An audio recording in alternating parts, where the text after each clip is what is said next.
The forecast from this seminar, at least, was low sixes in 25, mid fives in 26. So to hit that magic number, and if you believe in my number, we're at least 2+ years away.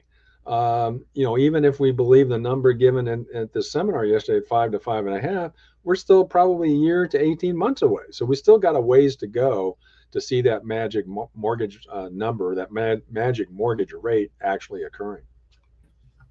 Well, I'm just curious that if we do hit that magic number, and again, I'm gonna encourage people, if you're watching this live or before, go back and listen when Art said, because we talked about this, you brought it up, is like, hey, what's that number to get people to say, I have that 3% or less interest rate, but it's not such a big jump that I'll be willing to sell my home and move into something else, buy a new home.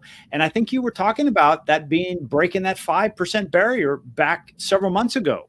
Yep, exactly right. I think it's a very, very important psychological threshold. Under five, when you get into the fours, in fact, frankly, just as a digress a minute, I've been talking to a home buyer, prospective home buyer, pre-qualified them. They're looking to make an offer on a home, actually, probably today.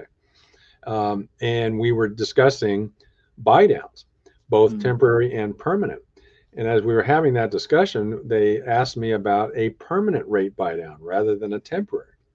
And using the same amount of dollars we were considering them asking from the seller to fund the temporary buy down, they said, well, what kind of rate will we get for a permanent rate buy down over the 30-year term of the loan if we use that same seller credit amount? And I did the pricing real quick, and I said $499. Well, let me tell you, they got real excited about that. When they heard Wow. $499, their just emotional reaction was significant.